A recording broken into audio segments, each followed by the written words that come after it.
നമ്മൾ കുട്ടിക്കാലത്ത് എന്തെങ്കിലും ചിത്രമൊക്കെ വരയ്ക്കാനായിട്ട് കളർ ബോക്സ് ഓപ്പൺ ചെയ്താൽ അതിലെ എല്ലാ കളേഴ്സും നമ്മൾ ഉപയോഗിക്കും. ചുവപ്പ്, നീല, മഞ്ഞ, പച്ച, അങ്ങനെ എല്ലാം.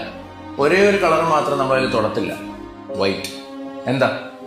നോർമൽ പേപ്പറിൽ വെള്ളം കൊണ്ട് വരച്ചാൽ അതറിയാൻ പറ്റത്തില്ല. വെള്ള നിറം കൊണ്ട് വരച്ചിട്ട് ഒരു ഉപയോഗവും ഇല്ല. നമുക്ക് തോന്നും വൈറ്റ് യൂസ്ഫുൾ അല്ലെന്ന്. ഇവിടെ പ്രോബ്ലം ആ വൈറ്റ് കളറിൻ്റെതല്ല, അത് വരച്ച ബാക്ക്ഗ്രൗണ്ടിൻ്റെതാണ്. എന്താ, നിങ്ങളൊരു ബ്ലാക്ക് പേപ്പർ എടുത്തിട്ട് വൈറ്റ് കളർ കൊണ്ടൊന്ന് വരച്ചു നോക്കിയേ, ആ മൊത്തം ചിത്രം തിളങ്ങും. സത്യം ഇതാണ്. ഒരു വെള്ള ചാർട്ട് പേപ്പറിനെ ഭംഗിയാക്കാനായിട്ട് എല്ലാ നിറങ്ങളും നമുക്ക് വേണ്ടി വന്നു. എന്നാൽ ഒരു ബ്ലാക്ക് ചാർട്ട് പേപ്പറിനെ ഭംഗിയാക്കാനായിട്ട് വെറും വൈറ്റ് കളർ മാത്രം മതി. So what changed? കളേഴ്സ് അല്ല, അത് ഇരുന്ന സ്ഥലം. ലൈഫിലും അങ്ങനെ തന്നെയാണ്.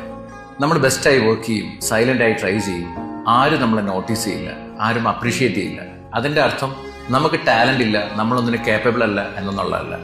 It is just that we are in the wrong background, wrong circle and wrong environment.